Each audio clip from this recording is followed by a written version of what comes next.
Vande Mataram students. Last video में हमने land resources के बारे में देखा। आज उसके लिए कुछ प्रोजेक्ट वर्क है, ये सिर्फ हमें लर्न करना है। अगर आपके लिए पॉसिबल हो तो आप कर सकते हो, अदरवाइज इसके बारे में कुछ इन्फॉर्मेशन भी रेडी कर सकते हो। Make a list of trees available in your city और village to found how useful they are as medicines and in your regular life. अभी ऐसे ट्रीज जो आपके रेगुलर एरिया में सिटीज़ में अवेलेबल हो और आप अपनी रेगुलर लाइफ में उसको एज अ मेडिसिन कैसे यूज़ कर सकते हो, तो उसके 10 ट्रीज के लिस्ट आपको बनाने हैं। तो कुछ लिस्ट मैं आपको प्रोवाइड करती हूँ, जैसे कि तुलसी, राइट। उसके बाद विक्स के हर्ब्स होते हैं, उसके जो पौधे होते हैं उसके लिए समय यूज़ होते हैं। उसके बाद है पुदीना, उसको भी हम एज अ मेडिसिन यूज़ कर सकते हैं। ओके, तो इस तरीके के बहुत सारे लीव्स अवेलेबल हो गए, जैसे कि नीम ट्री के लीव्स हैं, राइट। तो वो भी हम अच्छे उसको यूज़ कर सकते हैं अपने जो कफ या तो फिर कोई और प्रॉब्लम हो तो उसके लिए।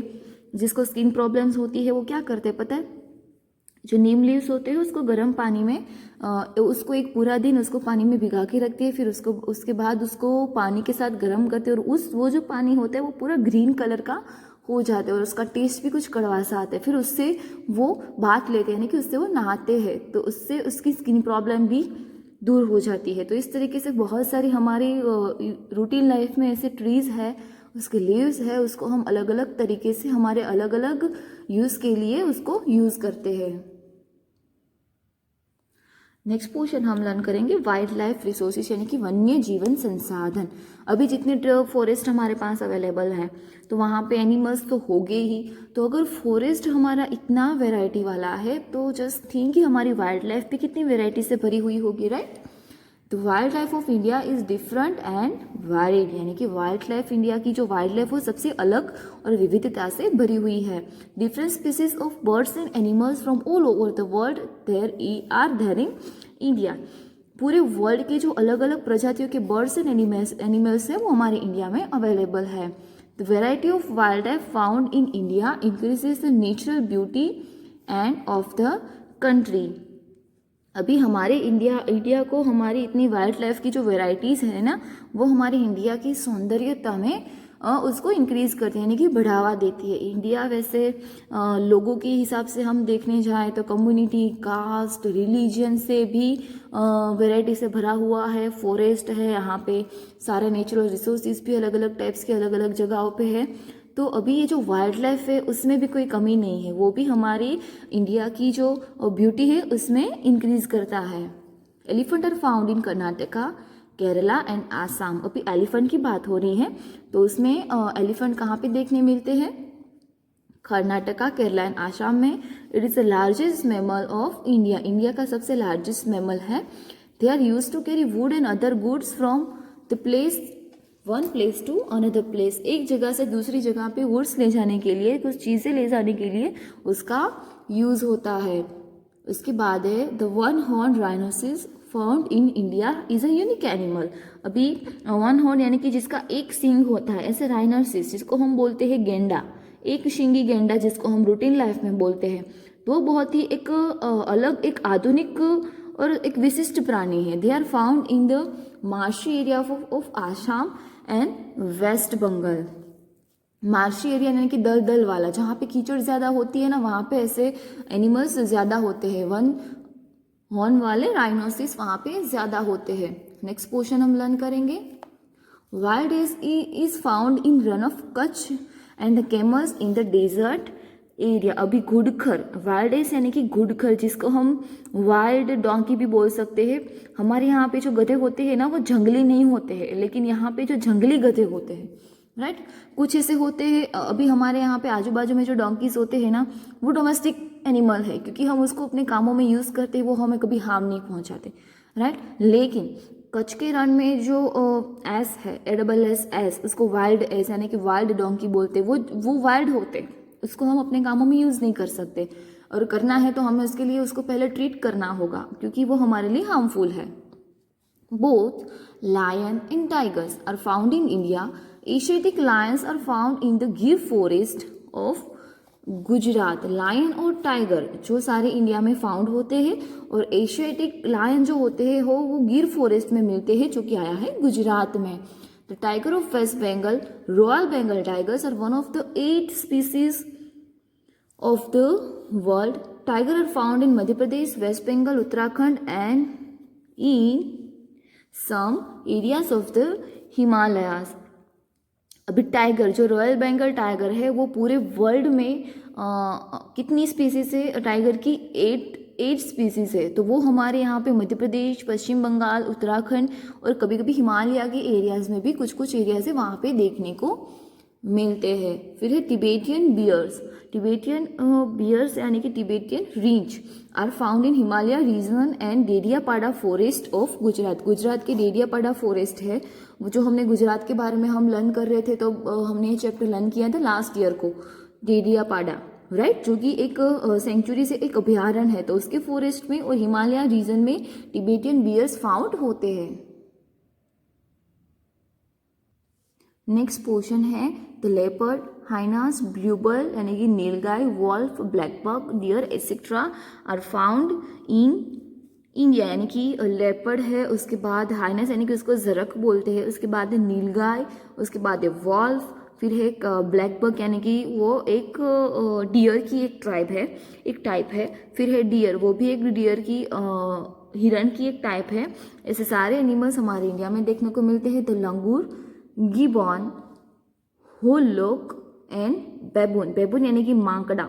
ये जो है, ये सारी जो है ना वो मंकी की स्पाइसीज है। अलग अलग टाइप्स के मंकीज होते हैं ना, तो ये सारे मंकी की टाइप्स है वो हमारे इंडिया में देखने को मिलती है। A variety of birds are also seen in India. अभी ये सब हमने एनिमल्स की बात की, यहाँ पे बर्ड्स भी बहुत सारे अवेलेबल है। The duck, eagle, parrot, common माइना, पिजन, माइना एटसेट्रा हमारे यहाँ पे देखने को मिलते हैं। जैसे कि बतख, बाज, उसके बाद पोपट, उसके बाद एक काबर, कबूतर और मैना, जो हम सारे अपने कॉमन लैंग्वेज में उसको यूज़ करते हैं, वो हमें इंडिया में देखने को मिलती है। और इसे इन सबको आपने देखा ही होगा।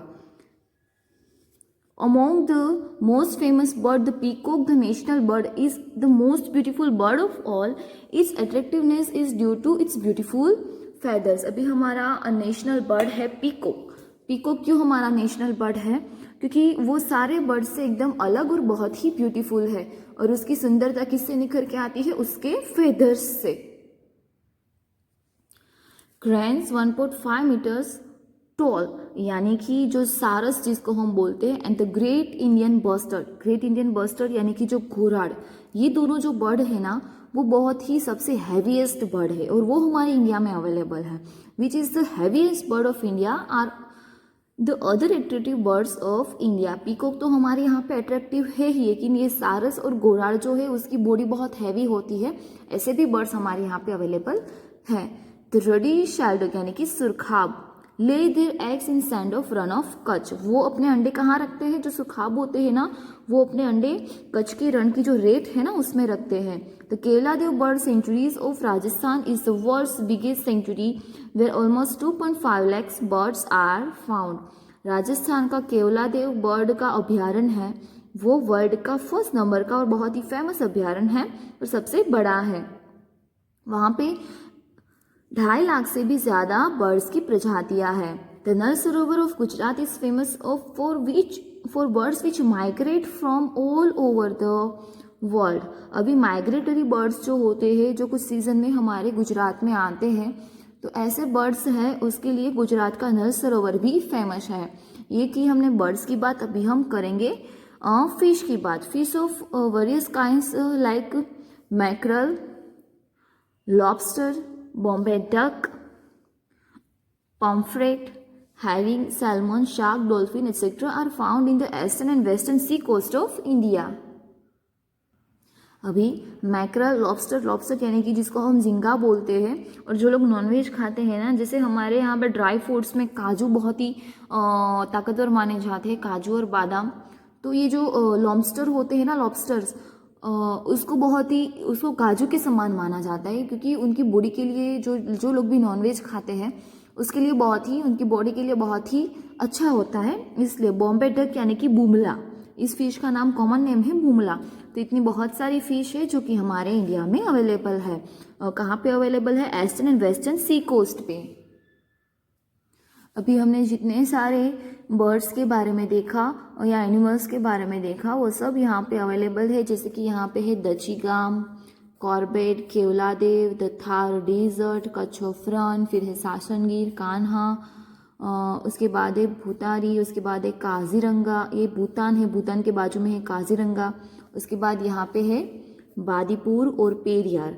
ये सारी चीज़ें अलग अलग बर्ड्स और एनिमल्स के लिए सारे राष्ट्रीय उद्यान या तो फिर अभ्यारण्य हैं वो उसके लिए अवेलेबल है। उसके बाद हम लिखेंगे कुछ नेशनल सेंचुरीज, उसकी लिस्ट है। ये जो टेबल है वो आपको अपनी नोटबुक्स में भी बनाने हैं। जैसे कि हमने वाटर रिसोर्सेज के लेक और आर्टिफिशियल लेक और जो प्रोजेक्ट है उसके बारे में बनाए थे ऐसे। तो पहले ये है राष्ट्रीय उद्यान की यानी कि नेशनल सेंचुरीज, उसके नाम क्या है, कौन से स्टेट में अवेलेबल है और कौन से बर्ड्स और एनिमल्स के लिए अवेलेबल है। तो फर्स्ट वन है काजीरंगा जो कि आया है आसाम में, जो कि हिपोपोटेपस, वाइल्ड बफेलो एंड डियर के लिए अवेलेबल है। उसके बाद है रन ऑफ थार जो कि आया है राजस्थान में, जो wolf of Rann, cat of Rann and great Indian bustard के लिए फेमस है। उसके बाद है कान्हा जो कि आया है मध्य प्रदेश में, जो कि टाइगर एंड स्टैग के लिए अवेलेबल है, स्टेग यानी कि साबर। उसके बाद गिर नेशनल सेंचुरी जो क्या है गुजरात में, जो लायन, लेपर्ड एंड चीतल, स्पॉट डियर, जो चीतल यानी कि जो डियर उसके बॉडी पे स्पॉट होते हैं वो उसके लिए फेमस है। उसके बाद है वेलावदर नेशनल पार्क जो क्या है गुजरात में, जो ब्लैक बोर, खड़मोर, वोल्फ एंड ब्लू बल यानी कि नील गाय के लिए अवेलेबल है। केवलादेव जो क्या है राजस्थान में और वो सारे बर्ड्स के लिए अवेलेबल है। बांदीपुर जो है कर्नाटक में, वो elephant, bear, pig, wild cat के लिए फेमस है। उसके बाद है दचीगाम जो आया है जम्मू एंड कश्मीर में, वो मस्क डीर यानी कि जो कस्तूरी मृग होते हैं ना उसके लिए फेमस है। ये जो मस्क डियर होते हैं उसके बेली बटन में एक बहुत ही सुगंधीदार चीज़ निकलती है जिसका जो लाखों करोड़ों की प्राइस में उसको सेल करते हैं। वो बहुत ही इम्पोर्टेंट और अनमोल चीज़ होती है। उसके बाद एक कॉर्बेट जो कि उत्तराखंड में, वो lion, elephant, leopard and deer के लिए बहुत ही फेमस है। तो ये टेबल आपको अपनी नोटबुक में बनाना है। Now we are going to learn about the very last portion of this chapter, preservation and conservation of natural resources. अभी इतने सारे नेचुरल रिसोर्सेज है हमारे पास, इतने अनमोल है, इतने हमारे लिए यूजफुल है, तो फिर उसकी रक्षा तो हमें करनी होगी ना, राइट। तो उसके लिए हमें क्या करना है, वो water is an important natural resources. merely 2% of water on the earth is suitable to human consumption. अभी हमें पीने का पानी ज़्यादा इंपॉर्टेंट है, राइट, और वो वाटर हमारे लिए बहुत ही इंपॉर्टेंट नेचुरल रिसोर्सेज है। तो ओनली 2% पानी अर्थ के ऊपर ऐसा है जो पीने लायक है। Polluted and poisonous water released from industries are rapidly polluting the underground water. अभी जो जहरीला और प्रदूषित पानी जो कि इंडस्ट्रीज में से छोड़ा जाता है, निकाल उसका किया जाता है, वो ज़मीन पे जो पानी है उसको तो पॉल्यूटेट करता है, साथ ही साथ अंडरग्राउंड वाटर को भी बहुत ही पॉल्यूटेट करता है। This is posing the tremendous danger for all life forms as well as the environment. अभी ये प्रदूषित पानी जो कि पूरी जीव सृष्टि और पर्यावरण के लिए बहुत ही गंभीर समस्या है और उसको बहुत ही हार्म कर सकती है। This alternative means to reuse polluted water must be discover. अभी 3 R's जो हमारे पास अवेलेबल थे, रिड्यूस, रीयूज एंड रिसाइकल। तो ऐसे पानी को फिर से रिफाइन करके उसका अल्टरनेटिव हमने क्या ढूंढा है कि ऐसे पानी को रिसाइकल करके उसका फिर रीयूज किया जाता है।